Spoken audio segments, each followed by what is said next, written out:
Hello, everybody. Welcome. It is so nice to see you guys. I don't know if it's raining where you are, but real quick, can everybody see, hear me? Okay. If anybody wants on, they can respond. We have a terrible thunderstorm here in Central Virginia, and I just wanted to make sure that we are good to go. So, Tiffany, being mothers, she is ending work right now, and she's going to jump on in a few minutes. And so Tiffany wanted, she and I talk, and I talk to a lot of school boards across the state, school board members across the state of Virginia, a lot of people who are going to run for school board this upcoming session, this upcoming year in November, people that are currently already announced that they're going to run, people who just took their oath of office, which we will talk about. And so Tiffany, for the last 6 months, she's up in Loudoun County, which across the nation, probably the globe, is the #1 county laser focused besides Fairfax for what is going on in the entire state of Virginia, which is, I think, important for a lot of people to remember, is that because you have 1 or 2 divisions that it is hyper focused on, you have to understand that this is going on everywhere. Why is it going on everywhere? Well, because of decades of layered education policy. Tiffany decided, and she just recently on her channel, she decided that she was going to run hard on hard issues, which is something that I taught, and everybody running for an elected position should, hang on, she just texted me. Oh crap, I didn't send her an invite to join. 1 second. Yeah. Invite, there we go.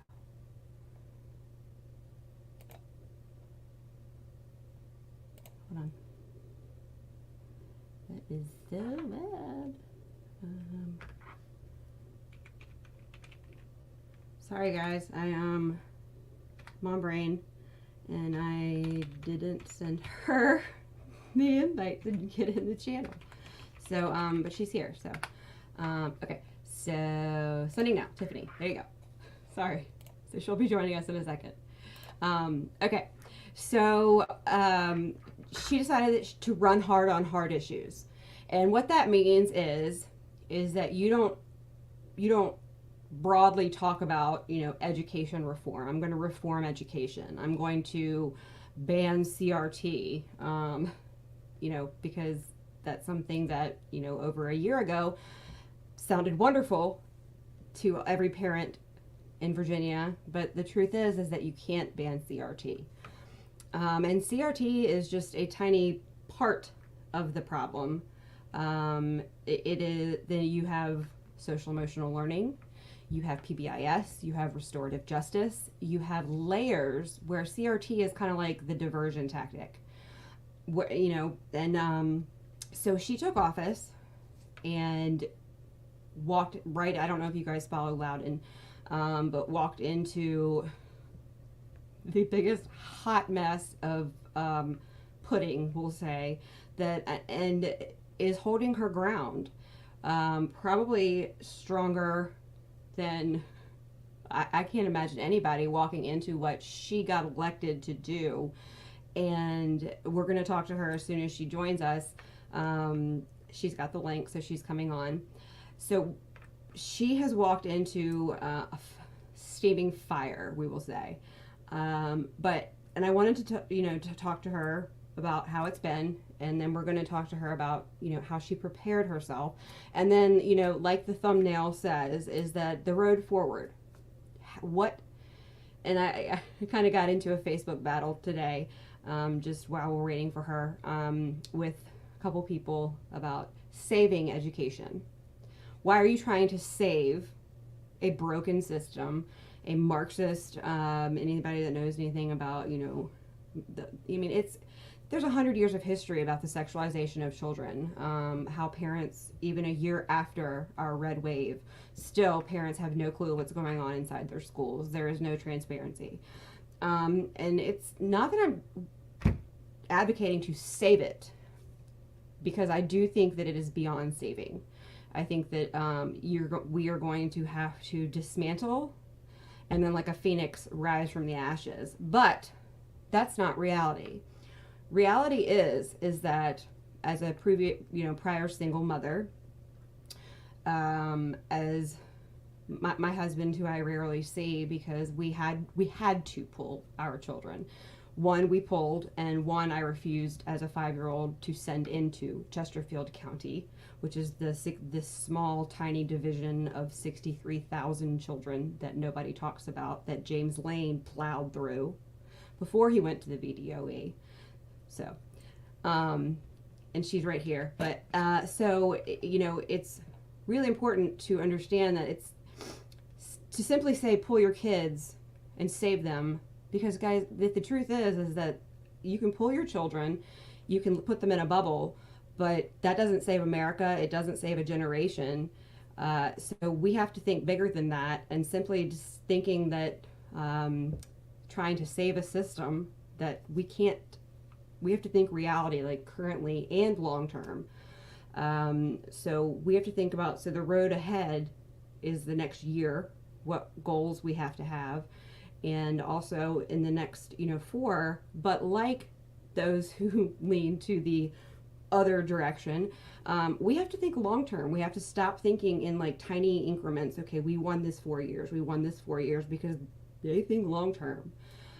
So we have to think about saving the kids that can't get out, the parents that don't have another choice, because it is expensive. Even homeschooling, guys, that requires a parent to be at home. That is one less income.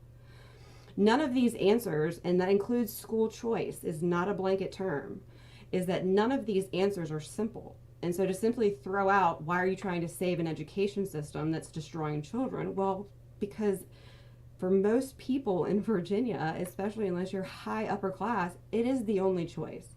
And so we have to fight to save something until we have another logical, actually founded in evidence that it works, and not just a theory system to replace it. So on that, I'm going to welcome Tiffany.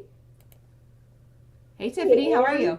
Hey, I'm great. How are you? Happy New Year. Happy New Year. You've been busy today.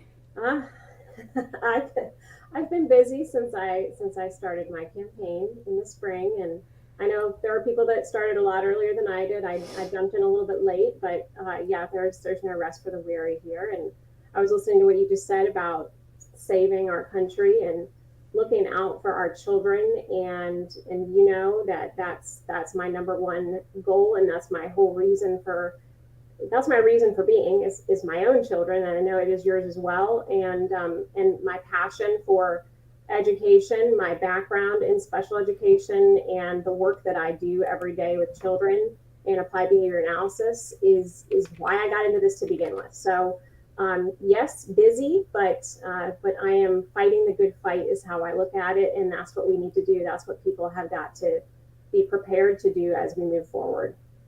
Yeah, and so prepare. You mentioned a good word is so I, when you I'm sorry again I didn't send you the link, but like you said, this is the life. So I was talking when I got the message from you that I didn't send the link. So prepare, that's a good word, is that people running for school board or people newly elected that just took the oath of office, um, you know, do you think people are preparing? They're running for in a campaign to be elected.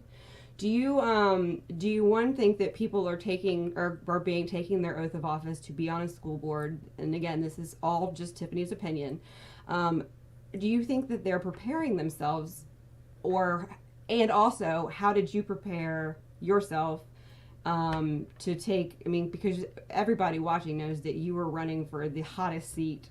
I mean, you're in the hotbed. Did you prepare, and do you think, how would you suggest people prepare that are running in the next year?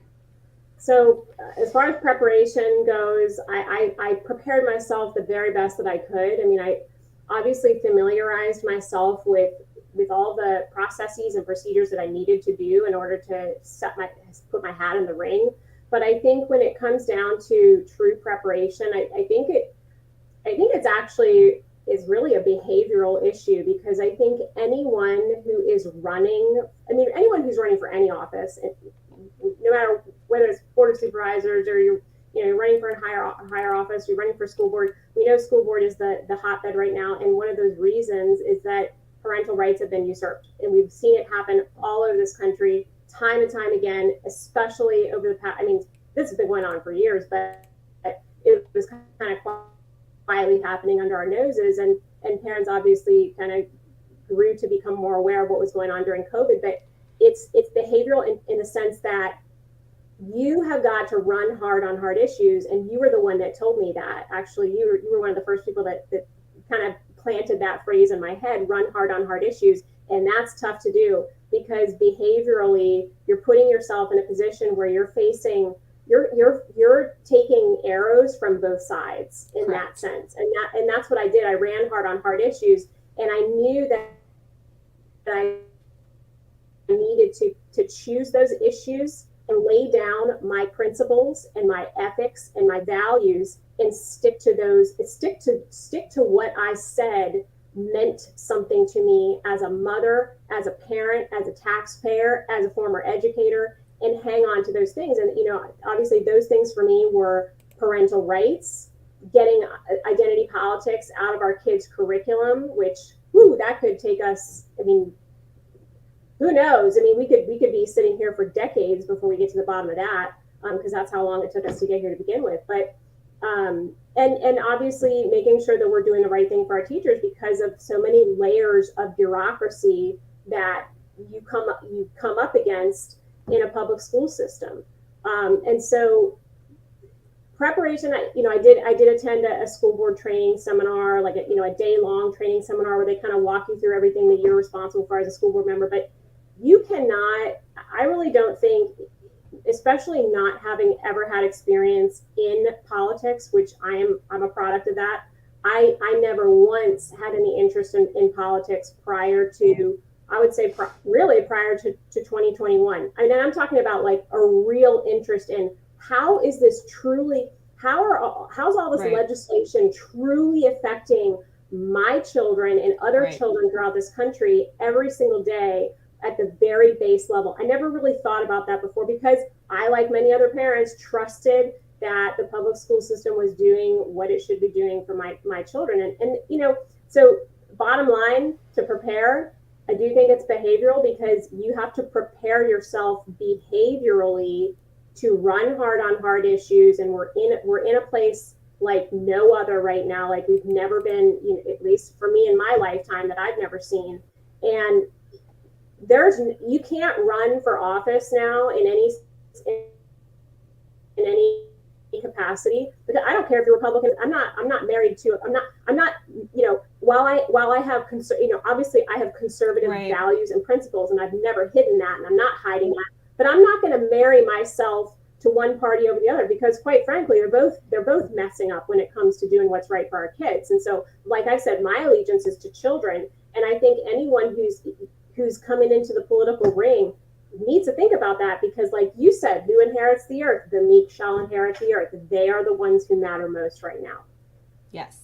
And, and that's what I think, I'm me, and, I butt heads with, I like you, align with conservative, constitutional conservative values.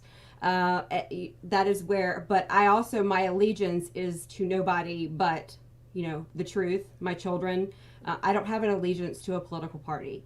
And, that's why, the fine line, but everybody runs as independent when you run for school board, because the idea of running, but it is blatantly obvious, historically what they are, and one thing is that that I'm finding here in Chesterfield is that the left will nitpick, because I probably go after traditionally Republican and what they're doing, because for too long they've gotten away with things more than I have to actually go after the people whose values do not have anything remotely similar to my own.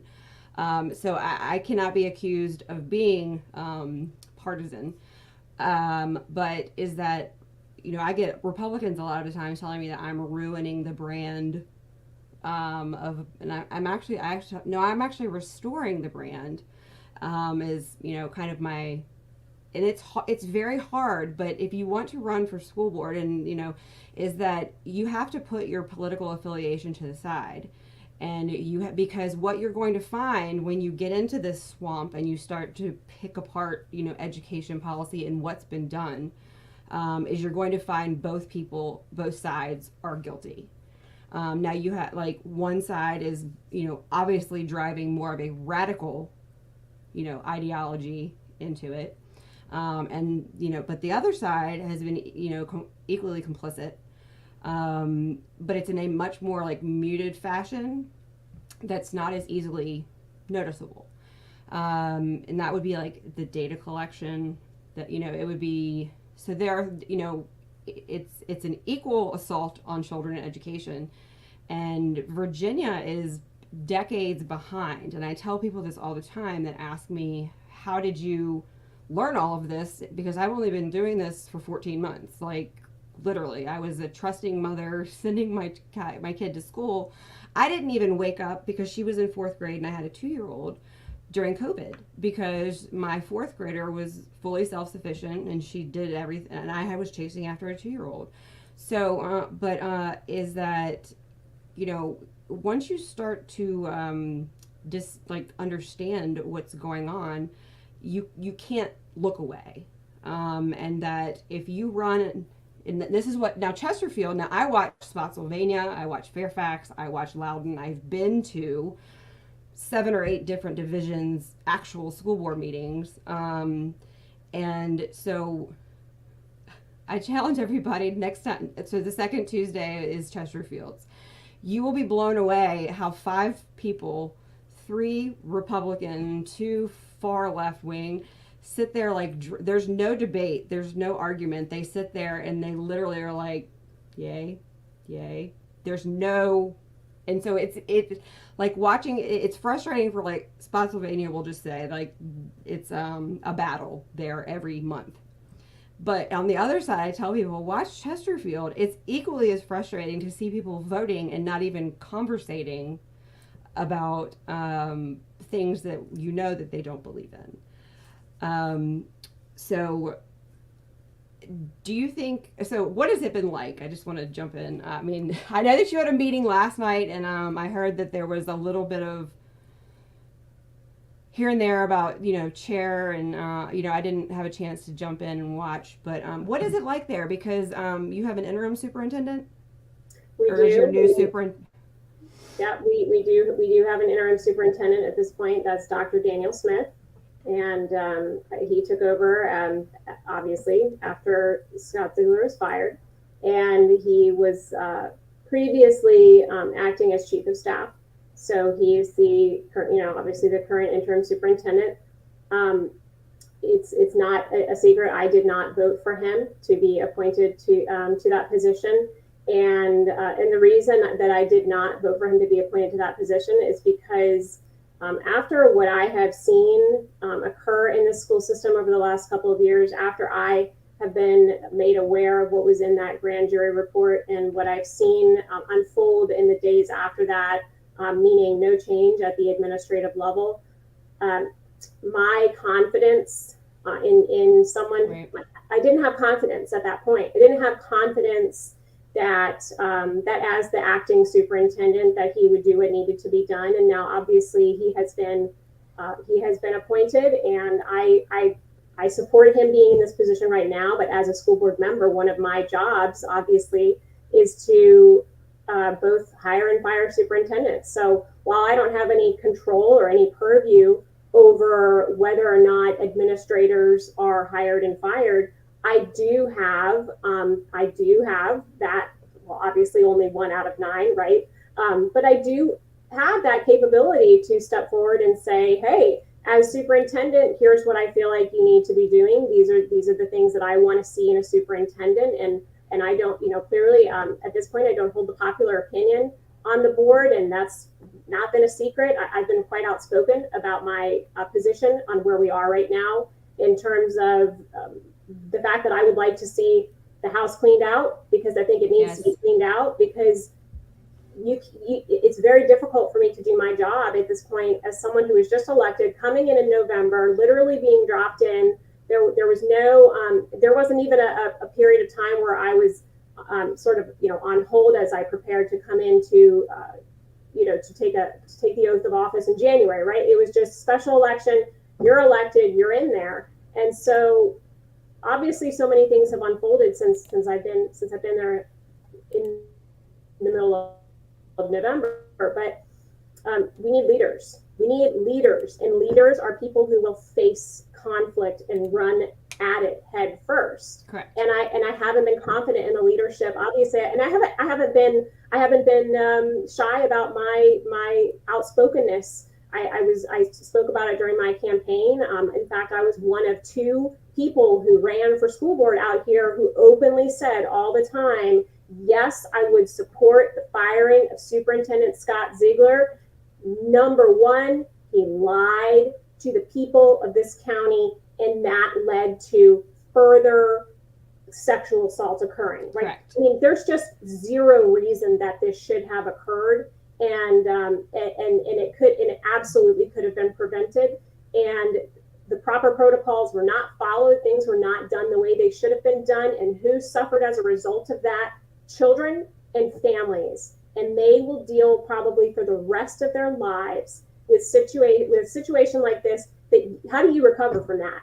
And it's just absolutely absurd to me that we are at this point. And going back to leadership, I can speak about last night. I did not vote for the newly elected chair, Ian Sorokin, on the school board.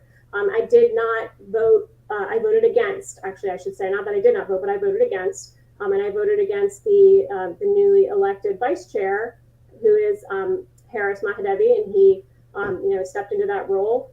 And the reason that I did that, and I didn't have any conversation about it last night with board members, we had a very long night ahead of us, but I'll say now that in case people are wondering why was I voting against them, because at this point, I wasn't even given a reason why I should, because I didn't receive any communication from either one of them about why I should vote for them to be chair or vice chair. And I have a lot of concerns about the level of leadership on this school board, or I should say the lack thereof. And when you're a new school board member, when being someone in my position, you're looking for that. You need that. When you walk into, especially in a division as large as Loudoun County, this is a massive school system. We've got over 82,000 children in this school system. It's huge, and almost you got a lot of schools out here. So I need that, and I don't have that. So it's really difficult, obviously. And I knew that. It's not like I stepped in and then said, oh wow, where is this? Where is the leadership? It's been no surprise to me, but that's what we need. We need leaders. We need people that are going to run into conflict head on, and who won't be afraid to address the elephant in the room. And I've been vocal about that. I was vocal about that at our work session on the 13th of December when we started talking about what went wrong and what was laid out in the grand jury report as far as recommendations go. But really, what needs to happen is a house cleaning. That internal report has got to be, in my personal opinion, I can't speak for the board, I can speak for myself. That internal report needs to be released. Yes. And I can 100% agree, is that when you become elected to a school board, you have to look at your superintendent, your deputy superintendent, which is what we call it here in Chesterfield. You have to look at your school board attorney. You have to look at all of your administrators. That would be here, like your dean, your dean of high schools. Like, what has gone down in your high schools, and who, because these are the people. And if it's fruit of the poisonous tree, which is essentially what you're talking, is what I call it, is that if you put somebody in a higher position who co-signed or allowed or did nothing over a criminal action, what do you expect is going to be different, which is, and that's how when I hear what you say is that no confidence is a polite way of saying that you allowed this to happen. You did nothing, said nothing, because there's absolutely no way that anybody was ignorant to any of that. And this is just my opinion, I don't know this for a fact, but is that, so the fruit of the poisonous tree, just like in a courtroom, is that the entire, like you said, cleaning house, which is why I didn't have to know anything about your Republican opponent running for school board. All that I needed to know was that he had been sitting there long enough that something, if he had understood the law and what had been done to that family, that child, or even in Loudoun County, and had never spoken up a line, then that was all that I needed to know that he wasn't somebody that needed to proceed. And in that position is that if you have been sitting on a school board that has allowed criminal action to happen, to expect anything different moving forward, it doesn't make any sense. And so you mentioned oath of office. And so real quick, you know me and oath of office. It's become it is the thing that has made me sane when I feel insane, because they have muddied the water that it looks like it's 10 feet deep. It's not. It's about 1 inch deep. And once you clear away all the mud, you can see the bottom. You can see there's light coming through. So you took an oath of office. This is the Virginia copy. And this would be part of the Virginia Constitution. And if you didn't know we had one, I suggest everybody read it. So it says, so all officers elected or appointed, keep in mind who's been appointed by our governor, that would include people appointed to the Board or Department of Education. Under or pursuant to this Constitution of Virginia, shall therefore enter on performance of their public duties, severally take and subscribe the following oath or affirmation, whichever you want to call it.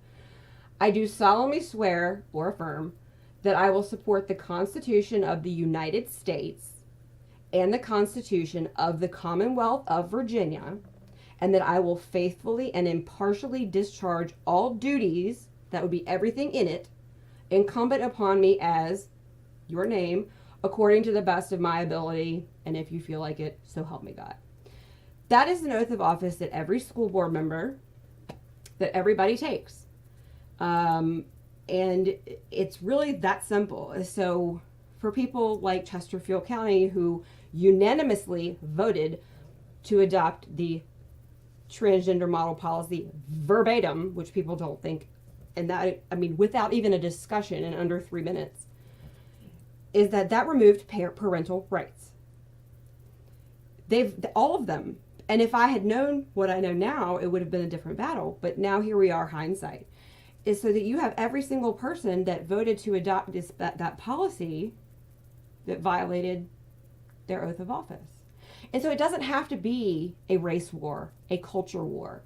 It has to be you understanding what that oath of office and what it entails. And so there is a lot of law on the books that I don't think, I have communication with our school board regularly that I'm sending them law that they have no idea. Do you feel like the actual law is ignored on school board? In your experience? Or is there knowledge of it?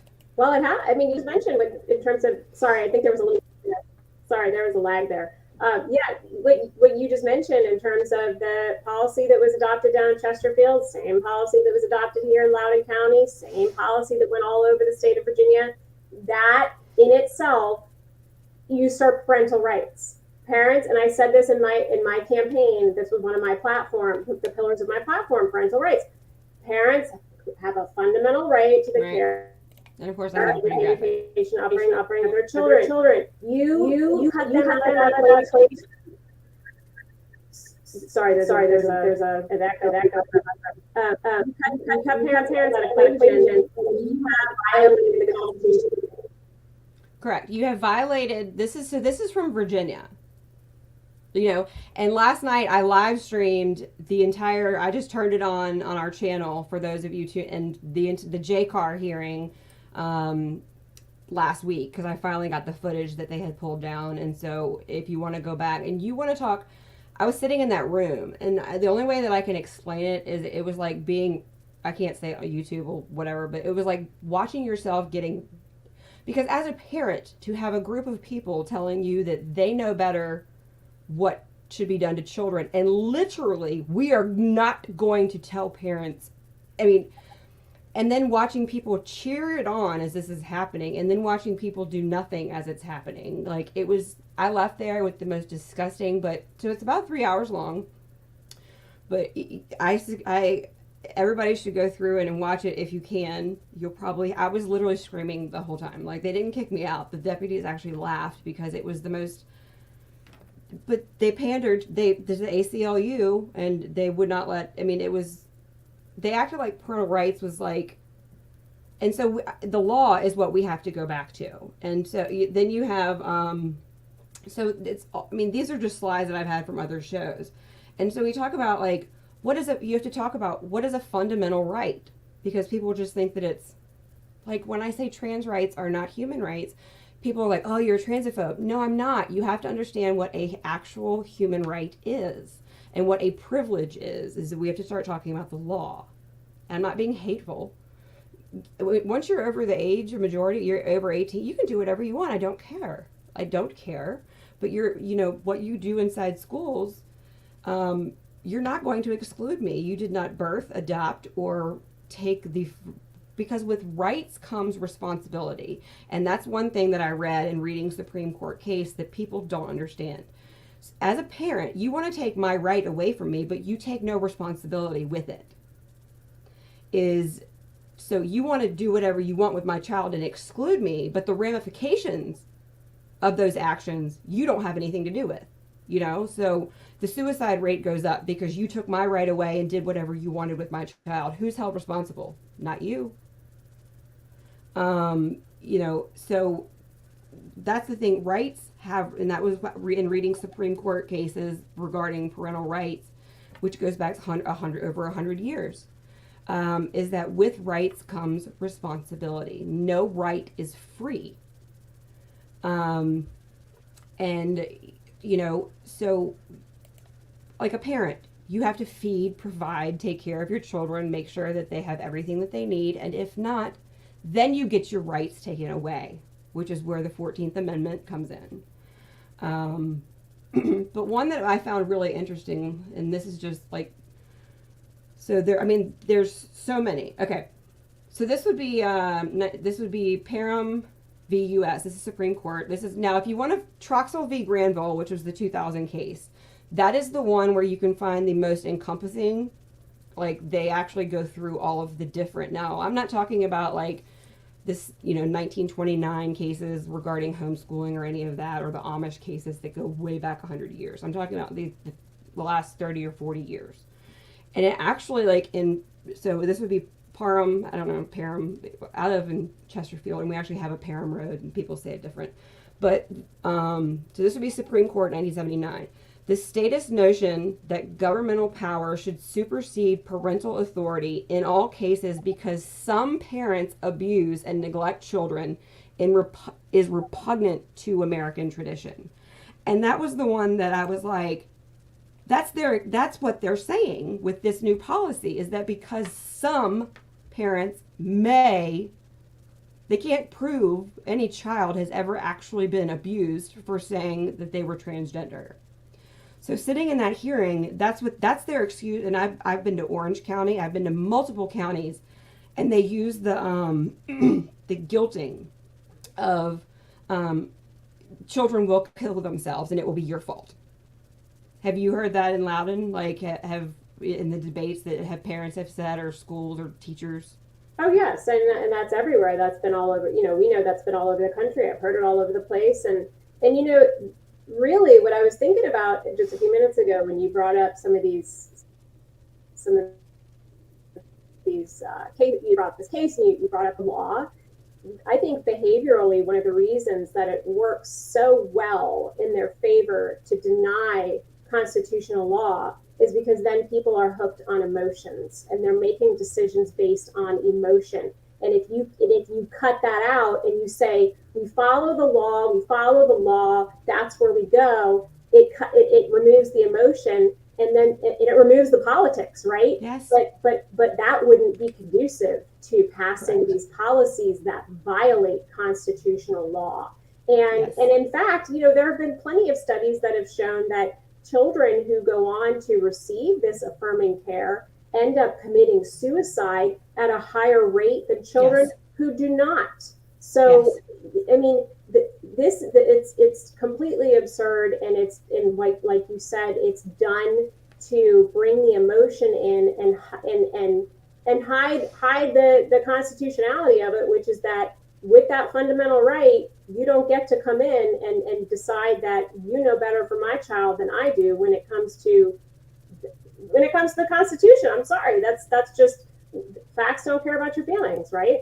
Right. Yeah, that was, I guess it went all national, but it just kind of came out of my mouth at the Board of Education meeting. It's called the Bill of Rights, not the Bill of Feelings. And it was kind of like it was, people found it funny, but I didn't mean it that. I meant it is that my rights do not stop where your feelings begin. Is that everything driving education right now is based on feelings, how people feel, or what they think, or their opinion. Because if you went back and watched that entire hearing, the ACLU, they literally had public comment as their evidence. And they kept saying, have you spoken to transgender youth? Have you spoken to transgender youth? And I'm sitting there, they're children. That's what there is that.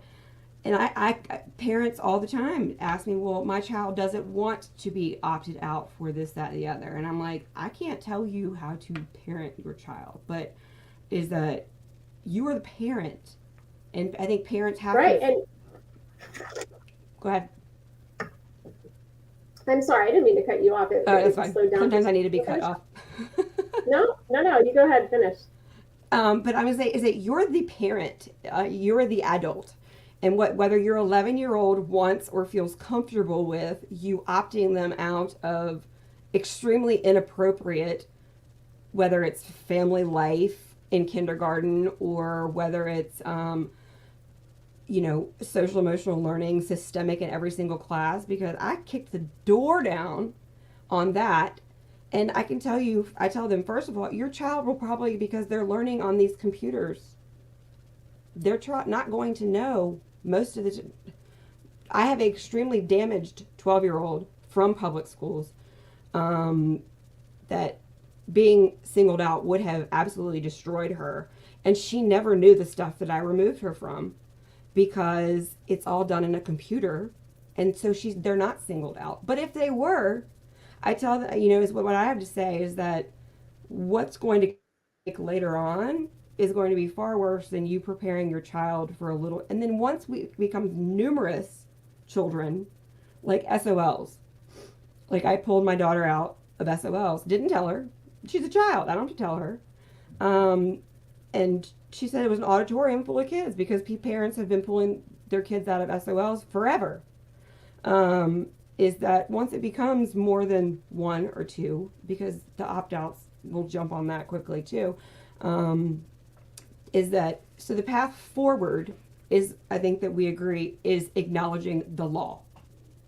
And that's really as simple as we can make it, because to try to dismantle a system that's completely and utterly broken from both sides, both political sides, will be dead and gone. And if we can prep our kids to do it, so the road forward is the law, I think is what we can agree on.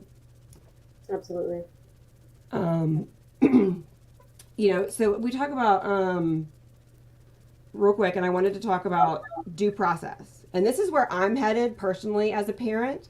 If the new model policy is not upheld in every single division, and I have a list running, is every school board member that voted for the previous policy. This includes James Lane, Atif Corney, every single person that developed that policy. Because the 14th Amendment, the Due Process Clause, is very real. Is that the 14th Amendment forbids the government to infringe on fundamental, that would be fundamental rights, liberty, interests of all, no matter what process is provided, unless the infringement is narrowly tailored to serve a compelling state interest. And again, so the 14th Amendment, I won't get into a whole big Constitution lesson with Anne, which is what I do on some days, is that, so you think about parental rights, because I used to fight CPS and child sex trafficking. You literally have to take a parent to court to remove their parental rights. So to blanket state that you're going to remove parental rights from 1.3 million children's parents is something that is so basically like wrong, to say the least, that the fact that not every single person is not up in arms about it has been something that is, I don't know about you, but they would literally have to take every single parent in the state of Virginia and remove, you don't have the right to know what's going on with, we're going to decide that what your transgender child does without you. They would literally have to go through this process. So every single parent has had their due process violated. Yes, and I think a big part of that is because there's no competition, right? Yeah. There's government schools, no competition, really no competition. So until that happens on a wider scale, you're just going to continue to happen because they can get away with it, because they don't have competition. And that's why they throw fits. Anybody who dares talk about school choice. Now, anybody, like, you know, the people that I work with and follow, and these are the people like in Utah and states that have been fighting the Common Core battle, which is the reason we've been so asleep, because we had it and didn't know we had it. They know more about, so when we talk about school choice, we need to be looking at states who have made the mistakes, because we elected a governor who ran on charter schools, because we've had the same 7 charter schools since 98, because the Democrats hated it and so locked it down to where you literally could not develop a charter school. So to us, charter school was a viable option. And now looking back, we know that charter schools are no different. It's actually kind of almost worse, because there's no school board. It's like sending your kid into public school, but you have no voice. And then we've got lab schools, which they're developing, which, that's not school choice, because they can't be religious, and which violates, that's a different story. Is that school choice has to be done correctly. It can't be done, and it can't be done in an expedited fashion in order to be done correctly. And so there was a law that you brought up. What was it? SB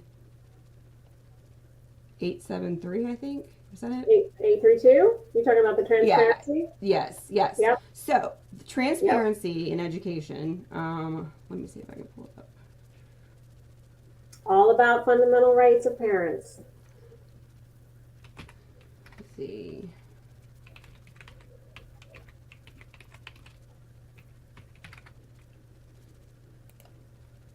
So I'll pull this up for you guys, just so you guys, if you guys don't know how to navigate the lis.virginia.gov, it's just a walkthrough. So, and then, you can search whatever you want.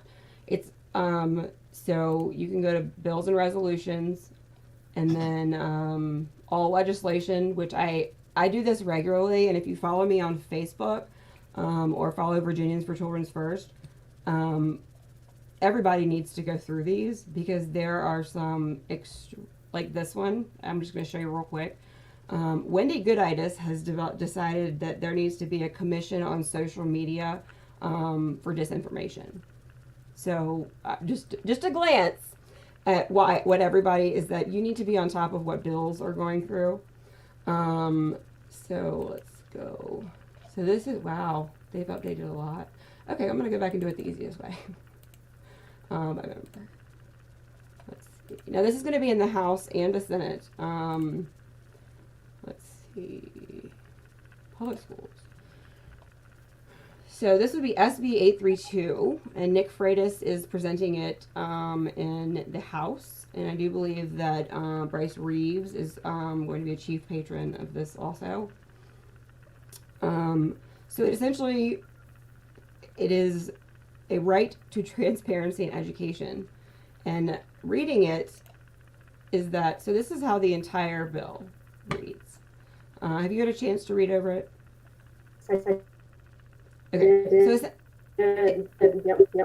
Okay, so in reading it, this is all standing. Was this a shock to you as a school board member to read how much law is on the books that is not followed? Not a surprise. Not a surprise? Okay. So it was a shock to me. Now, a lot of it I have used the federal portion, and that would be the Protection of People Rights Amendment, was big for me. But the instructional materials portion, because we just had a battle over sexually explicit instructional materials, but reading that there is, let's see, what portion is that? Okay, so, okay, so, wait, where is it? Instructional. No, that's. Sorry. So there's a whole portion about how all instructional materials should be developed while I'm looking for it. Okay, I don't know where it is. But it requires. That would be all instructional materials, which is. I think it's Is it in the top? I don't know. They typed it out funny. Audio. Okay. Visual, All right. Okay.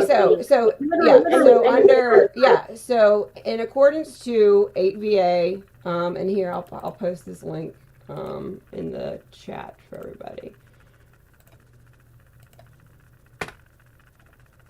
Okay. So yeah, this is all Virginia law.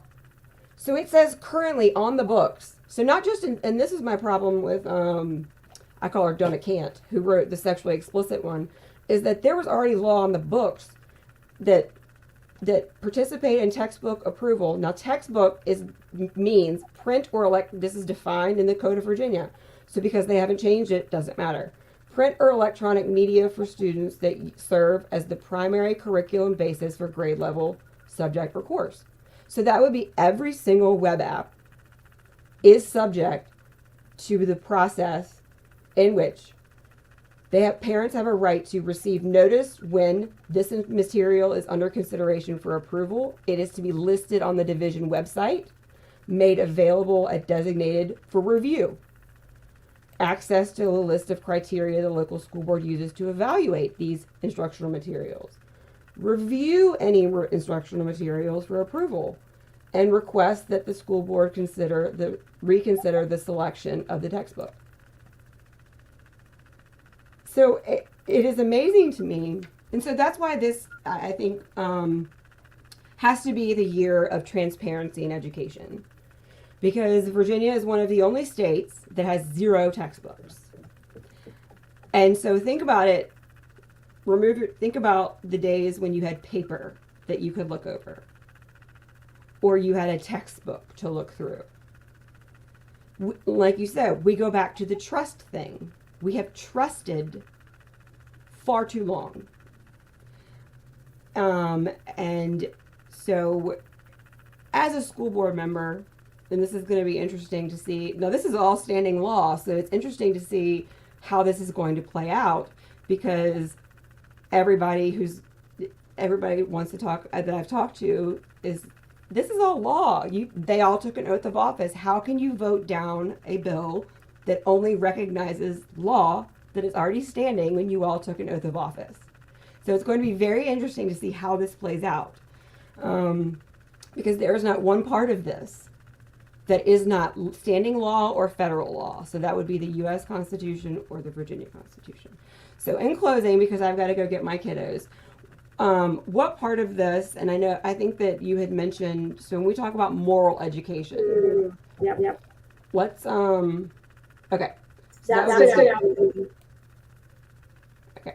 So when it says any moral or and character education as required, because there is character education law and there's social emotional learning law provided in each school division, including providing full disclosure to parents consistent with the Federal Protection of People Rights Amendment, which is up here, which is what every parent should use to battle everything going on, because it's systemic social emotional learning. You cannot talk to my child about these 8 things. Political affiliate, and so that's the portion in this law that there, and that includes sexual behaviors and attitudes, critical appraisals of others, so morals, values, and beliefs, we'll say, and that includes politics, religious practices. So, how do you see, as a school board member, would this would this make your job easier to know that you're following the law, or harder? Well, for me, it was easier. I believe that the character education program, whatever you want to call it, this is character education. You're implementing the second step social emotional learning program, which is what we're using in Loudoun County, which is the same program that many schools across the country are using.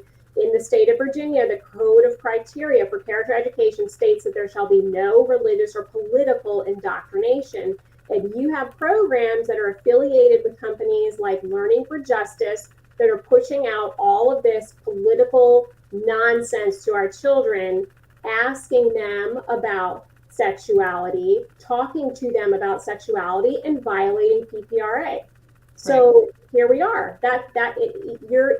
You can't, in the state of Virginia, you can't be implementing a character education program that is violating the Code of Character Education for the state of Virginia. I've said it over and over again. I've brought it up. I mean, it just falls on deaf ears. It does. It just and falls so on deaf ears.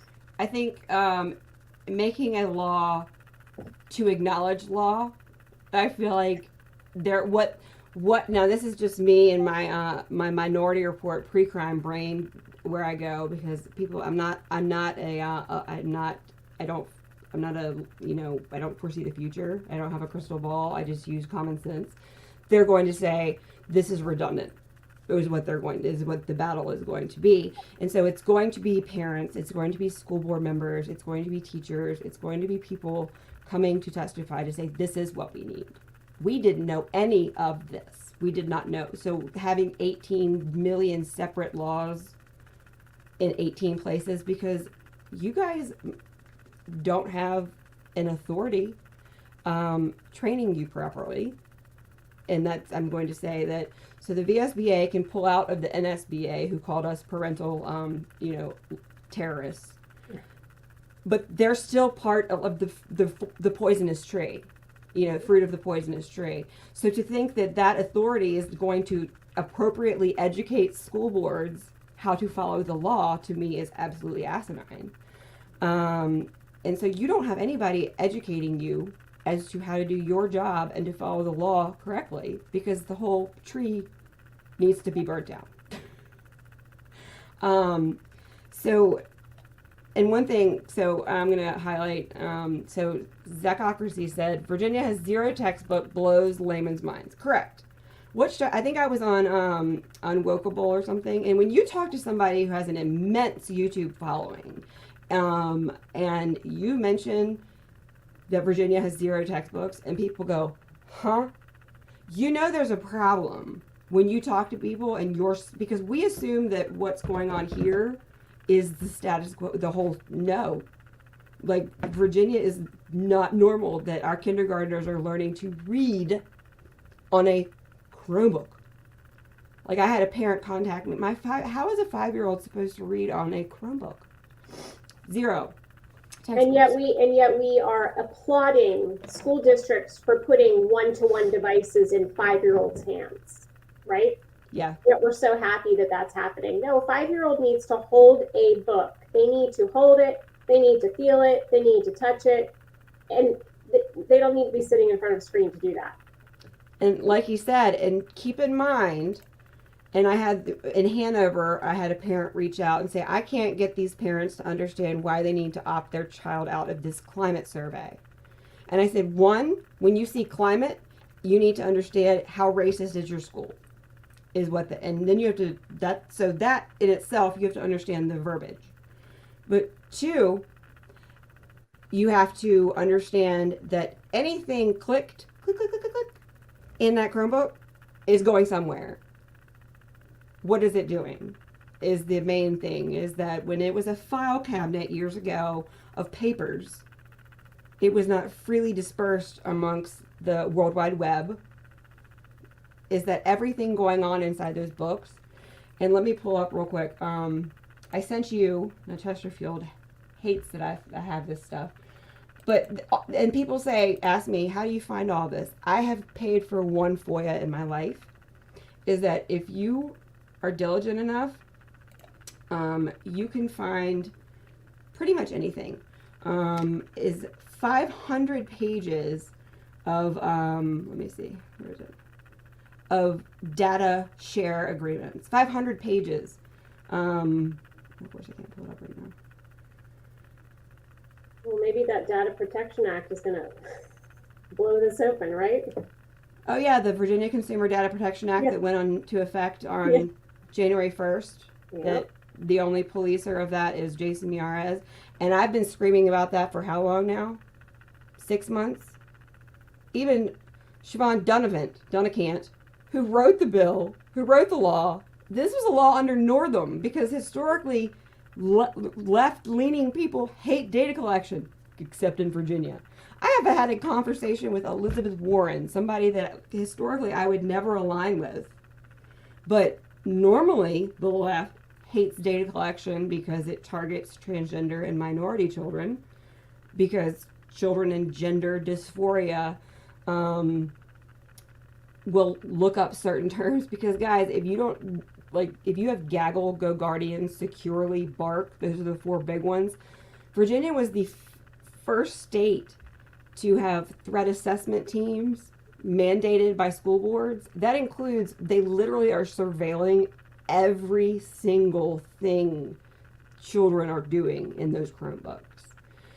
And that's why the Virginia Consumer Data Protection Act is so important, is because it requires opt-in, not opt-out, because opt-out means you have to be aware enough to opt out. And one of the big important ones is geolocation. And that would include opting in for Chromebooks and telling parents that they have RF chips, which track the children's every movement. So there's a lot of moving pieces, but that goes in, so it is in effect now, but, and I did a show the other night on it, but it's enormous. I mean, California, Europe is one of the most comprehensive, and it completely rocks the system. And so I don't know if Dunavant knew what she was writing when she wrote it, but it requires, our division has 80 to 100 contracts for what's taught. And a different day we'll have to go through Loudoun's, but, and the amount of money that's paid, is in the, but just in closing real quick. So when we talk about that, people ask me a lot, say, okay, is mental health care being given to all children, in your opinion? Well, we have MTSS in our school system, right? The multi-tiered system of support. So correct. I would say yes. Yes. That's right. Yes. So when we talk about MTSS real quick, and then in Virginia, they've gotten crafty and they've called it the VTSS. And then, so real quick, I'm going to show, but if you pull up, say, the Loudoun County, we'll use that as an example.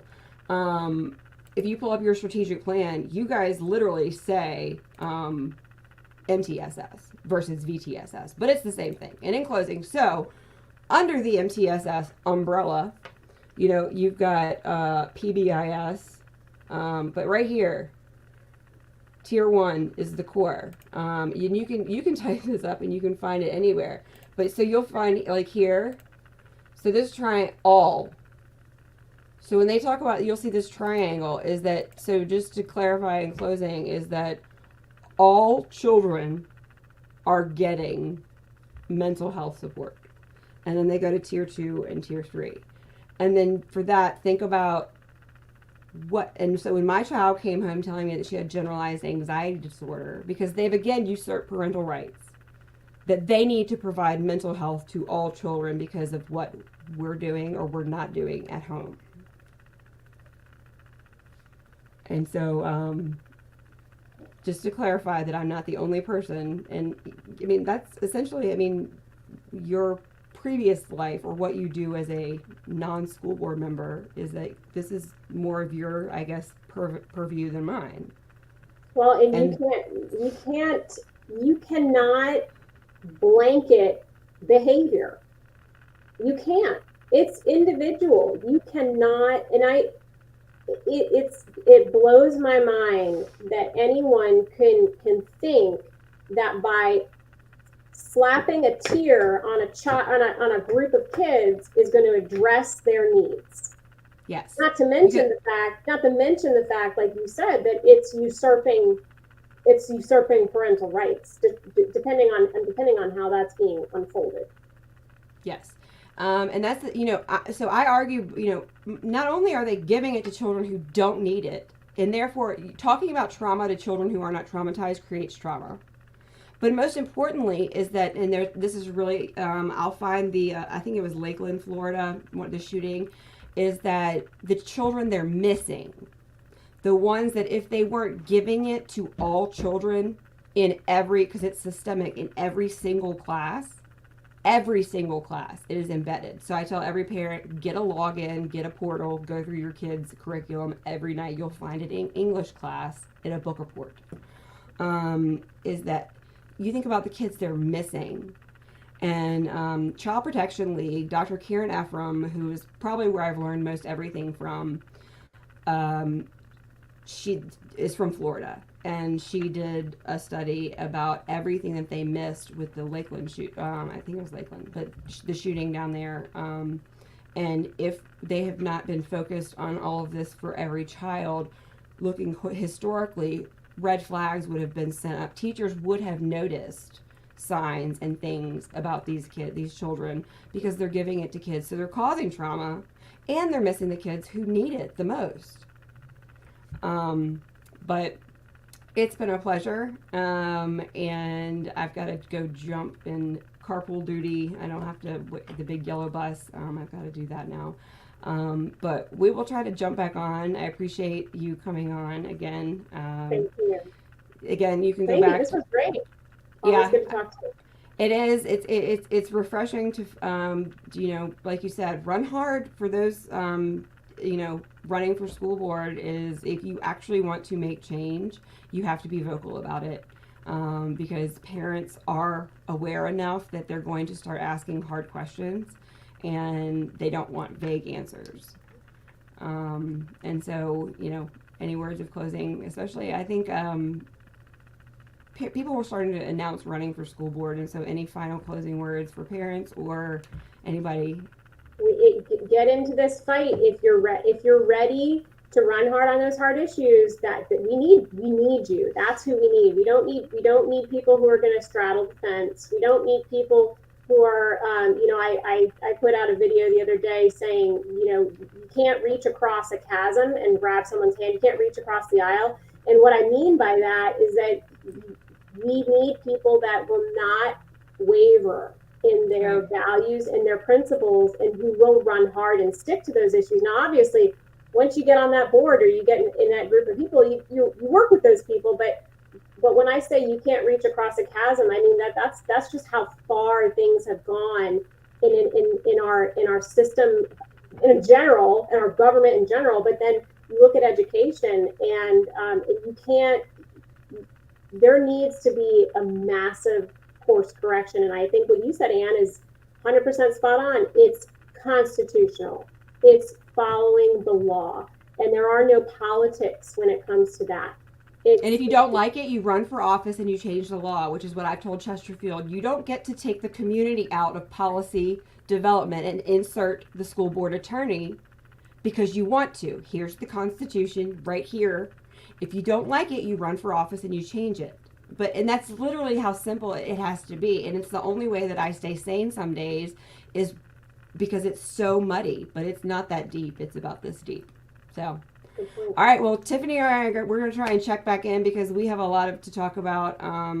Strategic planning, which has become recently to the table. This is a huge problem, not only across the state of Virginia, but nationally, is if you look at your division strategic plan, they are all, so not only are we having like an actual curriculum, is that divisions are adopting the same strategic plan. So there's a lot of issues to address right now. And so this was just the tip of the iceberg. So Tiffany will be back.